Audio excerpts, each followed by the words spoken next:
great and small. Okay, we have a story this morning,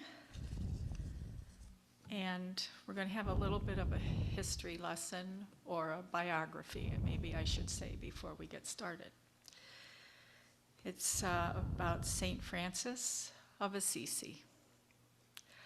Although many saints are associated with particular animals, St. Francis of Assisi is most closely associated with the popular trend of animal blessings. During or near October 4th, the feast day of this patron saint of animals and the environment, a significant number of animal blessings take place. St. Francis developed a profound connection with living things through his fascination with nature. His main inspiration came from animals. He viewed animals as living examples of spiritual integrity. Blessing them and striving to understand and connect with them, St. Francis is remembered for his love of all creatures, especially birds, and is probably most known for his canticle to the creatures and sermon to the birds. One famous legend about St. Francis concerns a wolf who killed and consumed both animals and humans in the village of Gubbio. In this story, St. Francis intercedes and convinces the terrifying brute to change his ways. The tale ends with St. Francis accompanying the animal to the village where reconciliation took place. All parties agreed to live in harmony. Peace reigns between man and beast thereafter, and the creature ultimately dies of natural causes. So we're going to share his sermon to the birds this morning. But before we get started, I know we talk a lot about the birds in here, so I'm throwing out there, what is so special about the song of birds? Anybody want to share?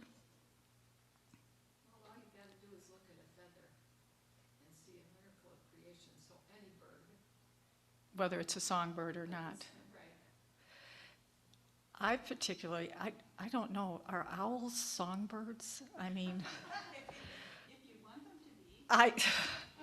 I love listening to the owls. They have so many different sounds instead of just the hoo-hoo kind of sound, but they make so many. Yeah, when they give a hoot, It is a hoot, yes, and especially if you get more than one speaking to each other. I thought maybe Eleanor would share. I was wondering why I was handed this. I just love all the birds that God made for us to enjoy. I believe the red cardinal is about the prettiest, but so aren't bluebirds. Just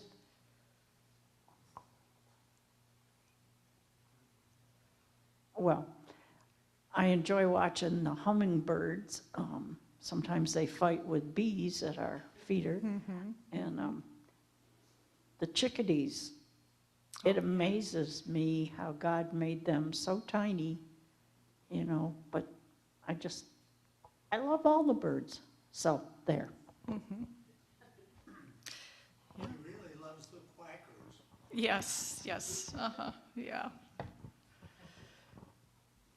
I enjoy the early mornings in Genesee looking towards the river. Often in the early morning, I'll see a bald eagle or a osprey patrolling the river, looking for breakfast. The excuse me, the birds' songs are delightful. Can't think of another word right now, but they're kind of heavenly because God provides for them. They don't work or go to work with their lunchbox and come back. You know, they're constantly being provided for. Yes. And their songs, though, are just, in the spring, I enjoy hearing the new ones nesting, coming back to nest. And then this time of year, it gets pretty quiet when they all leave, their songs go with them. And the bluebirds stopped off at our garden and said goodbye this year before they left. That was nice. Anyway, so the songs just lift my heart and lift my spirit, I guess.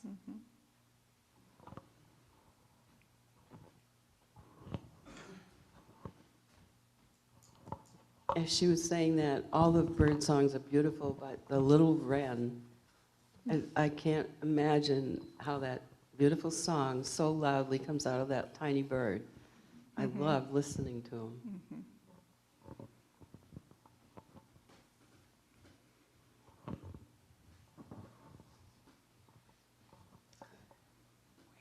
We were at the Sterling Nature Center yesterday, or actually 2 days ago now, but and all along the trail there's these little signs. Don made me think of this, and the bird name at the top, and then it'll give a little English phrase that sounds kind of like the bird, and I thought that was quite nice. So, and I'm not going to remember any of them, but you probably know what I'm saying. So.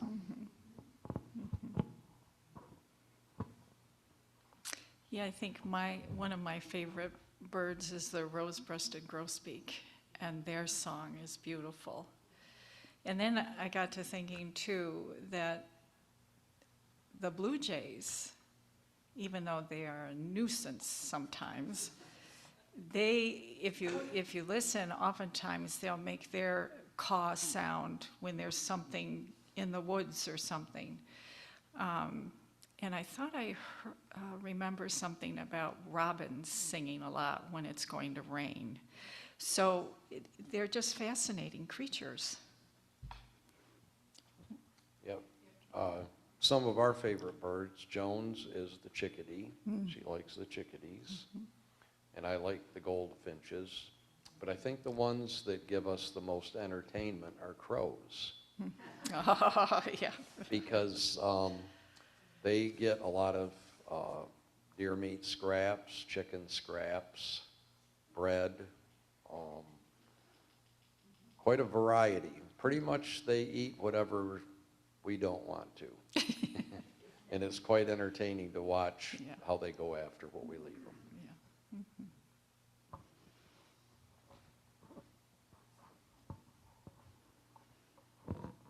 I was pleasantly surprised this summer when I used my Merlin Bird app. I think it's from Cornell. And they have this feature that you can turn it on, and like I sit in the woods and I hear lots of different birds, but I can't always identify them. And so this bird app will pick up the loudest bird at the time and put a picture on my phone with the name of the bird. So I can learn their song better. But I was amazed, at like 3, 4, 5 different birds at the same time, or even more. I just was so excited. It was a happy day.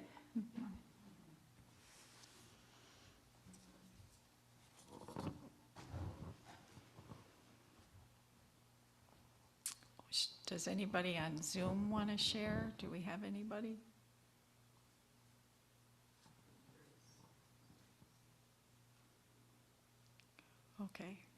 Okay. So I'm going to read the Sermon to the Birds by St. Francis Assisi. My little sisters, the birds, much bounden are ye unto God, your Creator, and always in every place ought ye to praise him, for that he hath given you liberty to fly about everywhere, and hath also given you double and triple raiment. Moreover, he preserved your seed in the ark of Noah, that your race may not perish out of the world. Still more are ye beholden to him for the element of the air, which he hath appointed for you.